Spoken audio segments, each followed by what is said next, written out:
అసెంబ్లీలో దానం నాగేందర్ మాట్లాడుతూ BRS party వాళ్ళని ఒరే నీ అమ్మ నా కొడకల్లారా రోడ్ల మీద తిరగని ఒక్కొక్కరిని ఏమనుకుంటున్నారా అన్నాడు. ఇలాంటి భాష మాట్లాడొచ్చా అసెంబ్లీలో? చూడండి, భాష అని కాదు, అతను మొన్న పార్లమెంట్ నిలబడ్డాడు, ఓడిపోయిండు. ఇక ఇప్పుడు ఆల్రెడీ దెబ్బతిన్నో నేను అంటుంటే మళ్ళీ తిడతాడు కదా. అలా తిట్టొచ్చా? అది కల్చర్ అయితే కాదు, అది మాత్రం చెప్తే this is not our culture. అదే రాహుల్ గాంధీ ఏమన్నాడు, అనురాగ్ ఠాకూర్ ఏమన్నాడు, జిస్కు అప్నా క్యాస్ట్ नहीं मालूम उन्हें క్యాస్ట్ వైజ్ సెన్సస్ బోల్ రా అన్నాడా లేదా? అంటే దానికి ఏమన్నాడు ఆయన, నువ్వు ఏమన్నా అనుకోరా బాబు, నువ్వు నా క్యాస్ట్, నువ్వు నన్ను తిట్టుబడ్డా, I was only in my mind caste wise census I will conduct అన్నాడా లేదా? ఆ కల్చర్ నేర్చుకోవాలి. ఇప్పుడు తిట్టంగా నువ్వు తిడితే ఏం లాభం?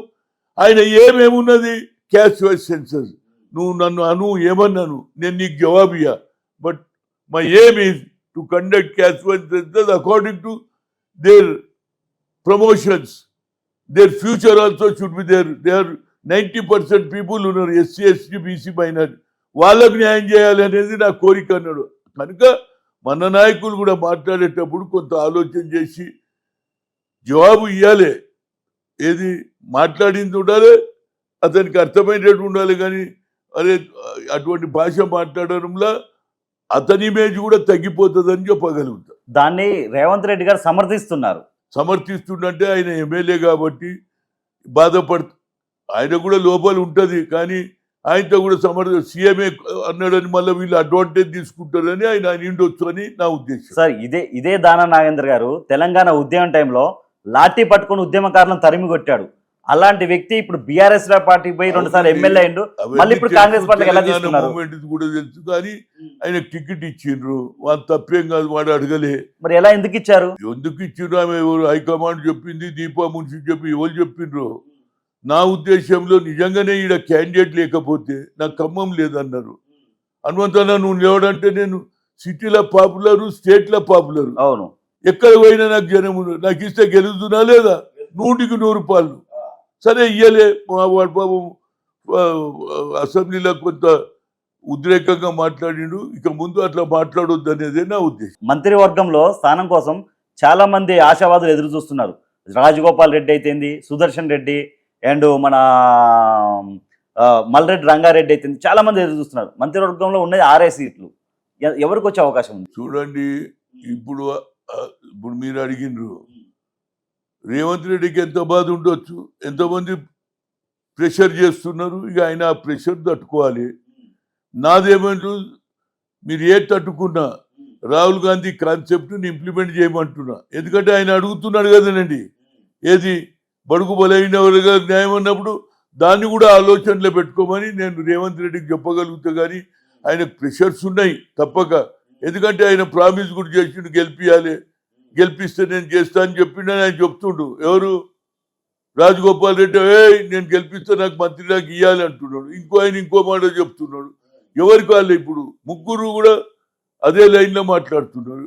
ఆయన ఎవరు, ఇంకో ఆయన పేరేం పేరు, రామ్మోహన్ రెడ్డి అనేటి ఆయన పరిగి, ఆయన కూడా కావాలంటూ ముగ్గురు ఒకే సామాజిక వర్గమే అడుగుతున్నారు. కానీ మిగతా వాళ్ళు కూడా ఉన్నారు కదండి. నేను అనేది ఏంది, పాపులేషన్ వైజ్ ఐఎస్సీ బీసీ, తర్వాత ఎస్సీ, తర్వాత ఎస్టీ మైనార్టీ, వాళ్ళను తీసుకోవాలి కదా. నేను అనేది ఒక ముస్లిం కూడా లేడు, మరి ఆయన మరి ఎవరికి ఇస్తాడో తెలియదు. నేను అనేది ఎవరున్నా ముస్లింలకు ఎవరు అయ్యాలంటే చదువుకున్నాడు, మంచిగా ఉన్నాడు. ఇప్పుడు మొన్న వేసిండ్రు ఎవరిని, మన సియాసత్ పేపర్ ఆయనకి ఇచ్చిండ్రు, వాళ్ళ కొడుకుకి ఇచ్చిండ్రు. అటువంటి వాళ్ళని చేస్తే పేరు ఉంటుందో అంటున్నా. కల్చర్ ఫ్యామిలీ, వాళ్ళ తాత పద్మశ్రీ అవార్డు వచ్చినాడు, అటువంటి వాళ్ళకి ఇవ్వాలి. ఏం పేరు, అయిన పేరు ఏదో పేరుంది, మన సియాసత్ జాయిద్ భాయ్ కొడుకున్నాడు.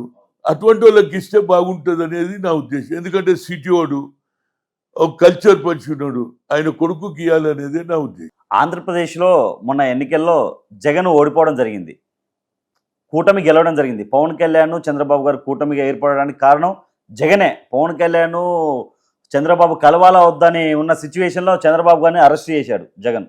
అసలు ఇది ఎలా చూడొచ్చు జగన్ ఇంత దారుణంగా ఓడిపోవడాన్ని? చూడండి, గతంలో ఇవాళ చూడు తిట్టుకున్న వాళ్ళని కూడా టికెట్లు ఇస్తారు, తిట్టిన వాళ్ళకు కూడా పదవులు ఇస్తారు. అది కల్చర్. అది పోని నేనేమంటున్నా అంటే, Chandrababu is a political man. నా ఎంబడే యూత్ కాంగ్రెస్లో నా పార్టీలో వైస్ ప్రెసిడెంట్ ఉండే, అదేవిధంగా కేసీఆర్ కూడా యూత్ కాంగ్రెస్ ప్రెసిడెంట్ ఉండే.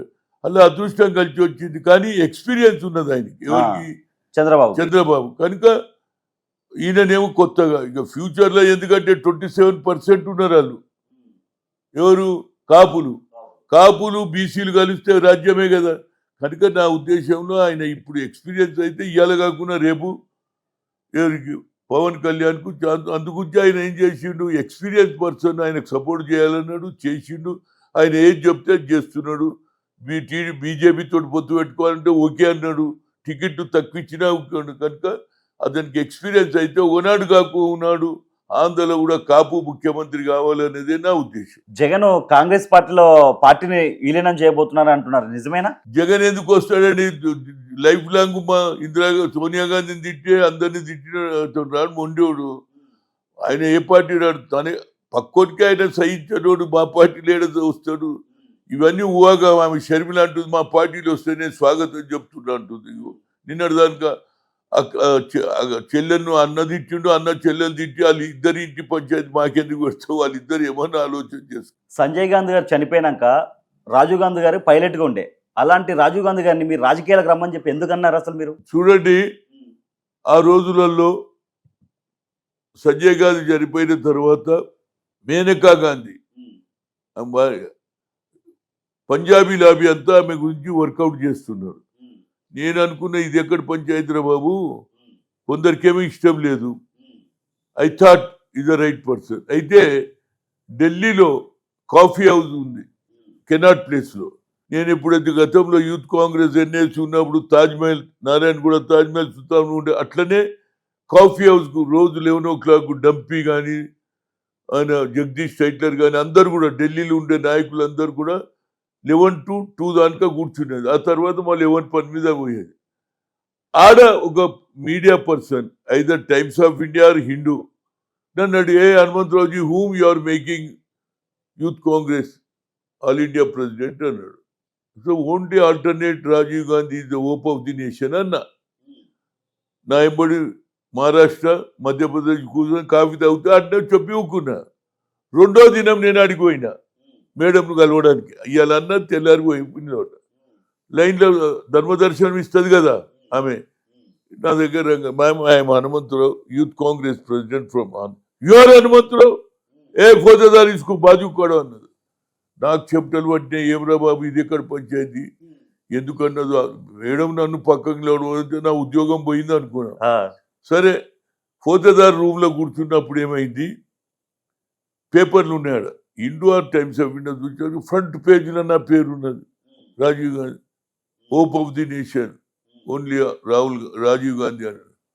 అప్పుడు నాకు కొద్దిగా ధైర్యం వచ్చి, ఆహా తల్లి దీనికే పిలిచింది అన్నది. ఆమె అంతా జనంతో కలిసినాక వచ్చిన్నారు. వస్తుంటే, ఏ మిస్టర్ వైయోగ్యమైన రాజీవ్ గాంధీని ఏమన్నది. అరే మా తల్లి కూడా ఇట్లా మాట్లాడుతున్నాను. నేనన్నా ఆల్రెడీ నేను చెప్పింది పేపర్లో చదివినా, వెనకపోతే మన పని ఇచ్చిన ఇక ముందుకే వాళ్ళని డిసైడ్ చేసుకుని, yes ma'am, as long Sanjay Gandhi was there, directly or indirectly is helping you. I thought is the right person, is brother, why you will not support you అన్నా. అనగానే, are you met any time అంటే, నేను కలవలేదా. How long you are here అంటే, మేము another 2, where you are staying, ఏపీకి ఇస్తుంది అన్న వచ్చిన.